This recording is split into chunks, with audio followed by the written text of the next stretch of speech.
This month, for the first time in a very long time, I went on an adventure. What it was specifically was a sustainable housing internship in Taos, New Mexico. I went with my friend Gina to learn how to build Earthships, which are totally off-the-grid houses that are made partially from recyclable materials like soda cans, bottles, and tires. Ever since I'd first heard of them, I'd wanted to go and check this place out. It was her idea to go, so to be honest with you, at first it felt a little bit like I was a sidekick on this adventure. We took her car and there was so much stuff I was packed into the back like another part of my friend's luggage. But honestly, I came to realize that was just the price of sacrificing comfort for adventure. And then I didn't mind, because I was there to find out for myself just how and what life was like inside of an Earthship, to be more in harmony with the planet. Humans are the only thing I can think of that take without giving. Well, we do give back to the planet, but only with pollution, radiation, and waste. I'm not trying to offend anyone because I'm just as responsible for that problem. But here's the thing, a solution has now become available, and guess what? It's more logical, simpler, and would make you and the world a way better place if we all built Earthships for ourselves.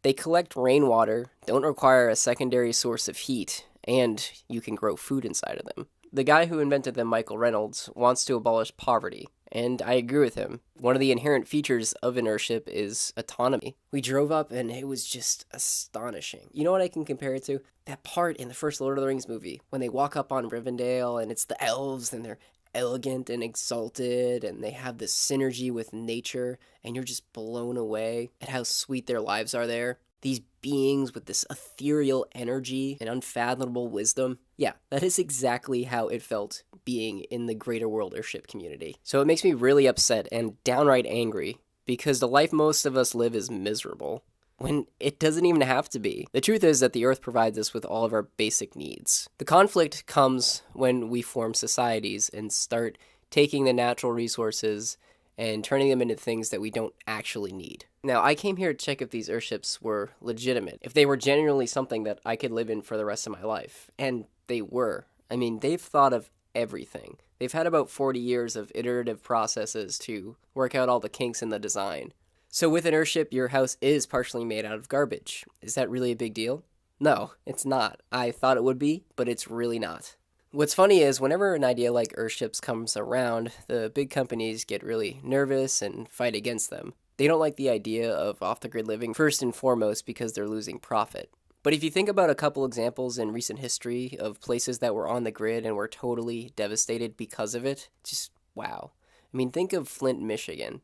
What's the problem there? No clean water, so everybody on the grid is affected by that. I heard in my time there that Florida has outlawed off-the-grid housing, which is ridiculous because Florida was hit with a devastating hurricane earlier this year, and their systems were knocked out. I spent about 3 weeks there with my friend, and we were learning how to build the houses. And then I'm sure you're also wondering, what is it really like living inside of an Earthship?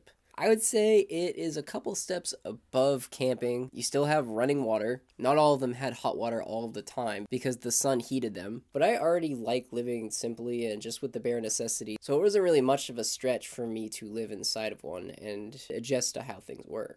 Especially compared to the feeling of having to pay rent or utility bills. Yeah, this is way better. Now the place I went, the Earthship community, is pretty remote. To me, that means that if I really wanted to do this, I would have to get away from society. With all the rules and regulations within society, Earthships are a very controversial topic. I don't really think you could just build one in any neighborhood. And right now, that's kind of holding me back. It's scary thinking I'd have to leave a place like New Orleans, even though I want to live off the grid more than anything else now. But I guess it's just something I've gotten used to. Still, I'm going to be posting up more videos from the Earthship experience, and I hope you'll be interested in checking them out. I think the theme of the next couple videos is this is something that's become really important to me all of a sudden, and I really need to share it with you, because I think you could benefit from it too. Please subscribe if you're interested in learning more. In the meantime, if you're interested in checking out any of my books, they are in the link in the description below. I just released a psychological thriller revolving around the failure of the war on drugs. This is Ryan Starbloke, and I implore you to have a good day.